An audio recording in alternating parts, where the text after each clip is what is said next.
Early this year, Ukraine went on the offensive on the southern front line. Some of the country's most prepared shock troops, backed by top drone units, pushed Russian troops back with successive punches along a wide front. On paper, it was a resounding success. According to Kyiv, Ukrainian forces supposedly took back over 400 square kilometers of territory, more than Russia occupied over the same time. But if you check the most popular map of the front line to see all the liberated territory, this is all you get. What is going on here, really? The answer might not only surprise you, but is key to understanding how tactics and technology continue to rapidly transform the battlefield. My name is Farrell, reporter at the Kyiv Independent, and today we will dive deep into what the war really looks like on the ground, how it's mapped, and what that means for the 2026 campaign going forward.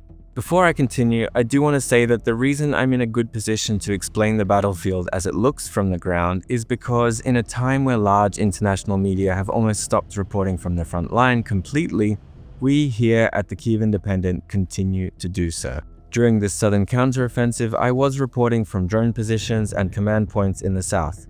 Telling the story of this war from the trenches to the halls of power is at the core of our mission here at the Kyiv Independent.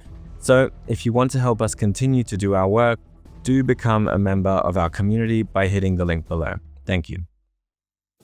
Maps are important in any war, both for commanders in the field and for all of the rest of us monitoring the situation. They are the main way we find out about where the front line is moving, who is attacking where, and how the war could develop in the near future. Maps also play a crucial role in setting the narrative of the war at a time when the idea of who is really winning, who has all the cards, is so contested in the information space. But where do all these maps come from? There is no godlike presence watching the war from above and updating the front line for all of us. Meanwhile, official maps published by both sides clearly can't be trusted, as each has a clear interest to shape the narrative while protecting operational security. The most reliable maps are usually those published by independent analytical or open source intelligence (OSINT) groups, but how do they do it? As an example, let's take a look at one popular online map, UA Control Map. This is useful because it shows the actual data points according to which the map is drawn. Each spot represents something recorded and geolocated on the battlefield. Footage from Ukrainian soldiers targeted by artillery here, or a Russian assault struck by a drone here. Quickly geolocated, these data points are the main way mappers record the presence of each side's troops, and in doing so, trace how the front line is moving. Of course, there are difficulties as the videos are not always time-coded, and when a soldier is struck and killed by a drone, that means there might not be any presence from that side there anymore. Here in Ukraine, there is one map that people trust more than any other, DeepState. Run out of an office in Kyiv, the project takes information on the latest developments not only from open sources but from contacts in Ukrainian units across the front line. DeepState is careful about not giving away Ukrainian positions, and sometimes it delays its updates by a few days for operational security. So if DeepState is the most trustworthy and accurate map, why does it show the area liberated in the counteroffensive like this? Between the areas marked as clearly Ukrainian or Russian-controlled, DeepState, like many other maps, draws a so-called gray zone, understood as the area that is contested, not controlled by one side or the other. But over the last year, this contested gray zone has been getting wider and wider on most frontline maps, especially DeepState.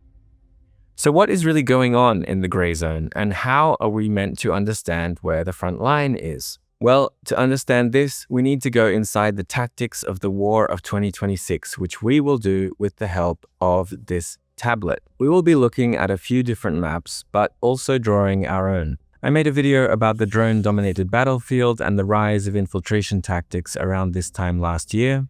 Now it's time to learn where these changes have brought us. Once again, we will take an imaginary battle for a random Ukrainian village and the area around it as our case study. This time, we will take the village of Rozliv in Donetsk Oblast. Let's refresh. In the early war of 2022 to 2024, the front line was this World War I style positional standoff with infantry facing off from either side and no man's land in between them. So we'll draw Ukrainian positions on the edge of this tree line here, on the last houses here, in the barns here, these streets, and maybe this tree line over here. And then we have our Russian positions here coming from these tree lines and planning to attack the village from two sides.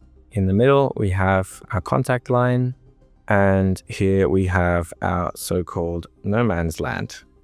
But over 2024 and picking up speed over 2025, we see things start to transform thanks to a few seismic shifts. To put it in very simple terms, with every passing year on the battlefield, we are seeing fewer men, fewer vehicles, and a lot more drones. These changes have a name: the kill zone.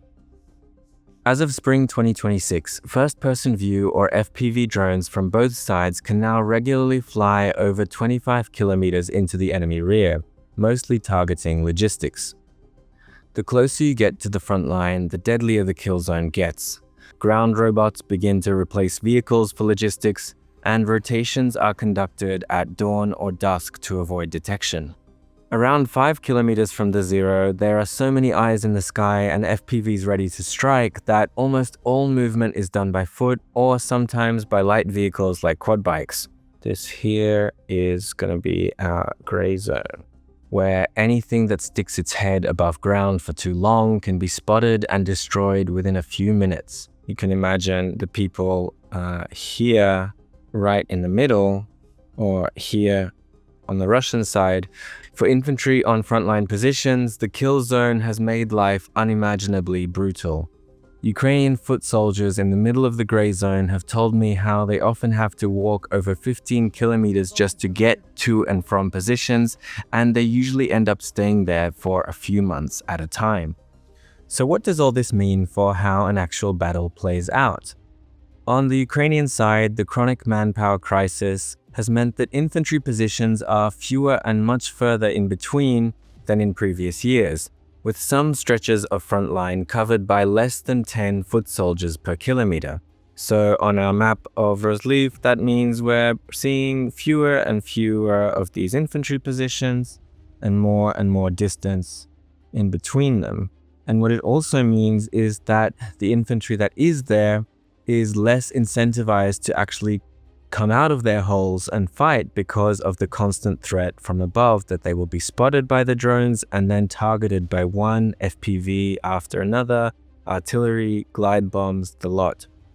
The burden of stopping Russian attacks instead falls mostly on the shoulders of Ukraine's drone force, which continues to expand and innovate with time.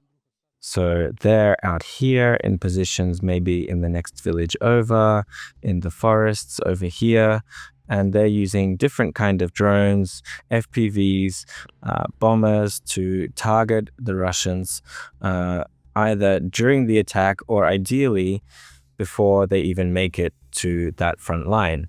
Artillery is also playing their role, but the majority of casualties are now coming from drones. Meanwhile, the Russians are also continuously expanding their own drone component with varying amounts of success. But Russia also has something Ukraine doesn't: access to an endless flow of expendable infantrymen to throw at Ukrainian lines. Russian forces have a political imperative to attack, often everywhere all at once. But because of the kill zone, moving forward is getting harder and harder. With equipment left in stocks to burn, Russia still attempts mechanized assaults every now and then, usually under the cover of bad weather. But almost always they end in failure, with the good result being at least some infantry dismounted before the armor is quickly immobilized and destroyed. Over time, Russia's assault groups have also shrunk in size, where 2 years ago a dozen infantry might have attacked a tree line at once. By spring 2025, it was often no more than 5. Now, anything more than 1 or 2 soldiers creeping forward at a time is a rarity. These smaller groups aren't usually trying to assault and take Ukrainian infantry positions directly. Instead, they've turned to infiltration tactics, literally trying to sneak through the kill zone, past the Ukrainian forward line, and dig in.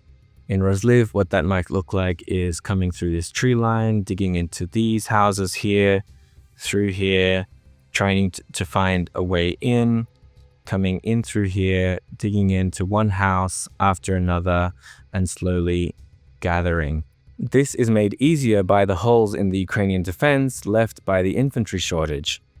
Sometimes a successful infiltration means that Ukrainian drone teams further back in the rear come under threat of direct assault from Russian troops. This is how Rozliv was taken by Russian forces in real life. If we look at how DeepState showed it, you can see what a challenge it was to represent on the map.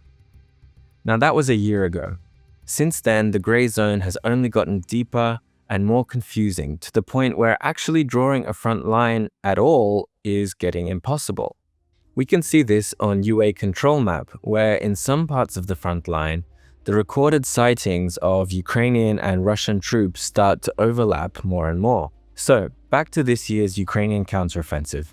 The attacks over February and March came in eastern Zaporizhia and Dnipropetrovsk Oblast, in flat, sparsely populated steppe terrain, where Russia made rapid advances last year. Here, Ukraine's job was to first clear away the furthest enemy infiltrations and then push Russian forces back through the gray zone, improve Ukraine's tactical position, and stabilize the front line for the next round of Russian offensives. Meanwhile, though, as I saw for myself on the ground, this didn't stop Russia continuing to send their own troops forward, infiltrating and digging in.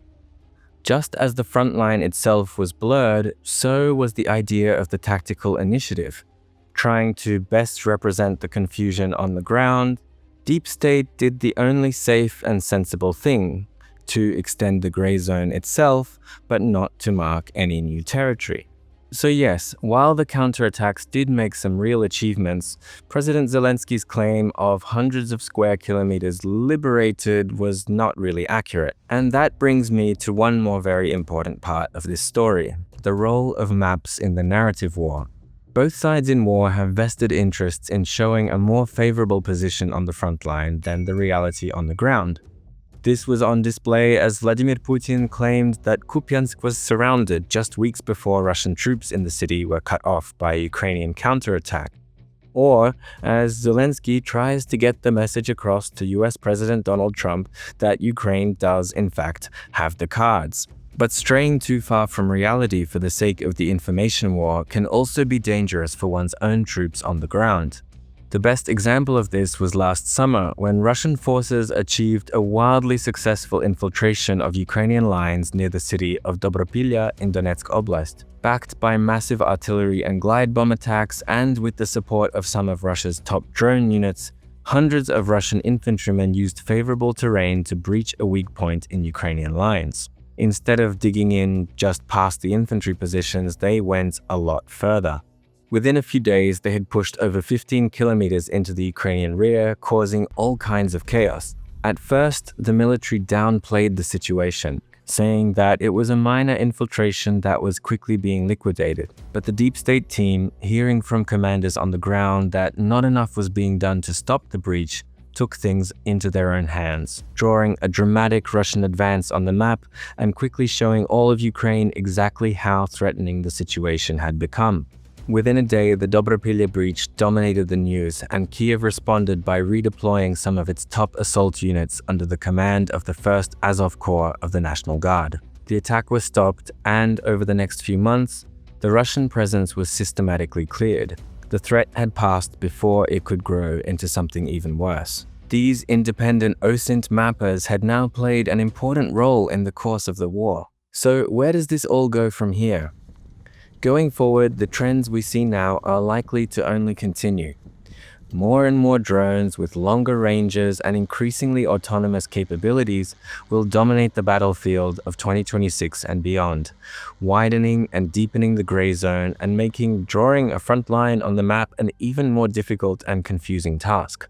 This is another example of the complete paradigm shift in warfare that has taken place over the last few years of Russia's war against Ukraine. And, if you don't mind me adding, this is why the West needs more than ever to help Ukraine now so that they themselves can learn the crucial lessons of fighting the war of the future. Right now, we're out here in the field in eastern Ukraine, and we've just finished filming a very special interview, just the latest in a very packed field trip, which has included some very exciting frontline embeds from the hotspots of the fighting. All of this is made possible by your support, specifically that of our community. And this month, we've launched a very special campaign to find 4,000 new members so we can keep doing what we do. If you've ever thought about joining, now is the time.